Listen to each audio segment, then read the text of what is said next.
Oi, gente. Sexta-feira eu tô aqui, e você? Vamos estudar? Então, continuando o estudo de Maquiavel, por que o reino de Dario, que Alexandre havia conquistado, não se rebelou contra seus sucessores depois da morte de Alexandre? Consideradas as dificuldades para manter um Estado recentemente adquirido, poderia surpreender que Alexandre Magno se tinha tornado senhor da Ásia em poucos anos. Logo após ocupá-la, tinha morrido, donde pareceria razoável que todo esse Estado se rebelasse. Não obstante, os sucessores de Alexandre conseguiram mantê-lo, e para isso não tiveram outra dificuldade senão aquela que nasceu entre eles mesmos, por sua própria ambição. Ops.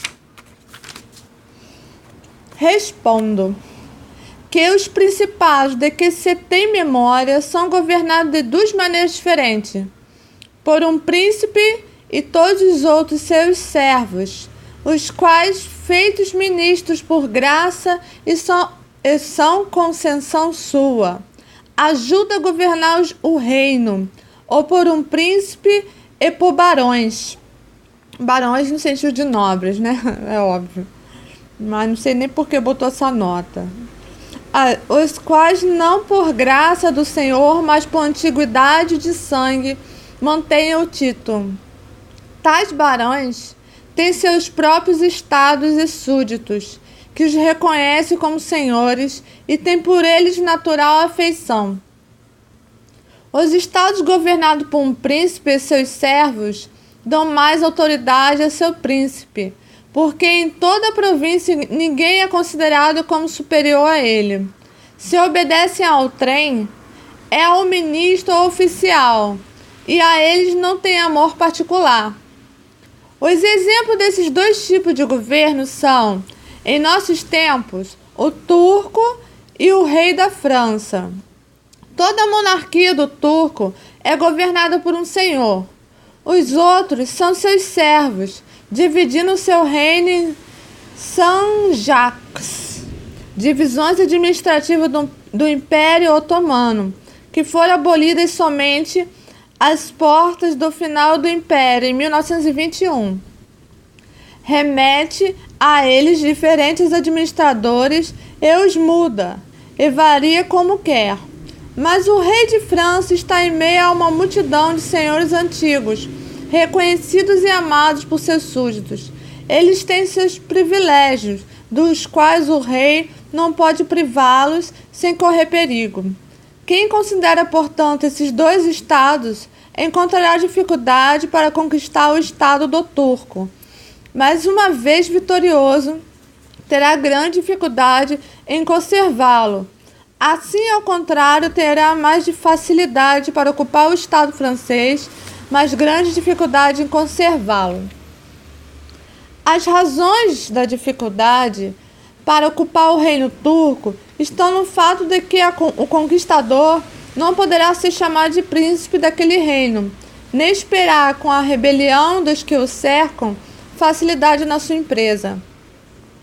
O que resulta das razões supracitadas, pois, sendo todos sujeitos e obrigados ao príncipe, são mais difíceis de corromper. E quando se corrompe, são pouco úteis, já que não podem trazer consigo o povo, pelas causas descritas. Donde quem assalta o Império Otomano deve levar em conta que vai encontrá-lo todo unido, e lhe convém ter mais esperanças nas próprias forças do que na desordem alheia.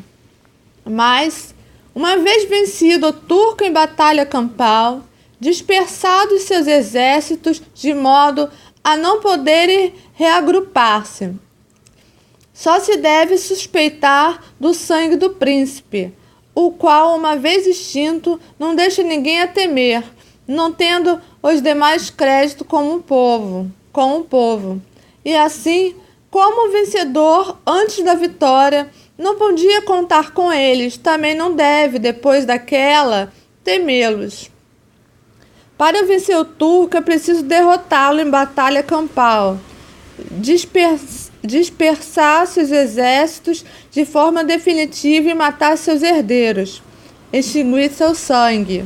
Uma vez eliminados os herdeiros, restam apenas os prepostos do rei, cujo poder emanava deste, agora morto. Os prepostos não têm, portanto, crédito com o povo, e por isso não devem ser temidos.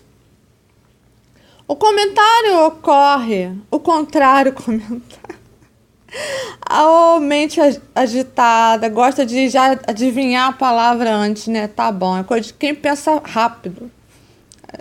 O contrário ocorre nos reinos governados como a França, porque se pode entrar facilmente, ganhando algum barão do reino, porque sempre se encontra os descontentes e aqueles que gostariam de inovar. Estes, pelas razões expostas, podem abrir-te o caminho e facilitar-te a vitória, a qual, em seguida, se quiseres conservar-te no território, atrai infinitas dificuldades, tanto com os que te ajudaram, como com os que oprimiste. Nem basta extinguir o sangue do príncipe, porque permanecem os senhores, que se tornam chefes das novas alterações. Tornam-se líderes das alterações dinásticas decorrentes da extinção de uma linhagem, e não podendo nem contentá-los, nem eliminá-los, perder esse estado assim que houver oportunidade. Agora, se considerardes a natureza do povo do Dario III, rei da Pérsia, vereis que era semelhante ao do turco, e portanto Alexandre precisou destroçá-lo completamente e vencê-lo em batalha campal. E após essa vitória, com Dario morto, Alexandre ficou com um estado seguro. Pelas razões acima descritas, e seus sucessores, se fossem unidos, poderiam usufruir do estado com toda tranquilidade, nem nasceram naquele reino quaisquer tumultos que não tenham sido suscitados por eles mesmos. Mas é impossível conquistar com tanta tranquilidade os estados ordenados, como o da França. Daí nascem as frequentes rebeliões da Espanha, França e Grécia, desde os tempos dos romanos. Devido aos vários principados existentes nesses estados, enquanto durou a memória deles, os romanos tiveram incertos dessas possessões, mas uma vez extinta aquela memória, com a presença contínua e poderosa do Império, os romanos asseguraram-se de seus domínios, mesmo quando eclodiram disputa entre eles. Refere-se à guerra civil entre Pompeu e Júlio César, depois da famosa passagem do Rubicão em 40 a.C. Cada um podia trazer consigo parte dessas províncias, já que uma vez extinto o sangue dos antigos príncipes, elas só reconheciam os romanos como seus senhores, seu membro. Eu tô terrível hoje. Vamos rir um pouco. Considerados, portanto, todas essas coisas... já sei por quê.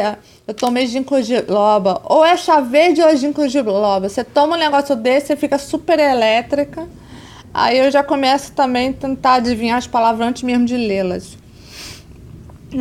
Todas essas coisas não são de espantar a facilidade com que Alexandre manteve o estado da Ásia e a dificuldade com que outros conservaram o que conquistaram com Pirro.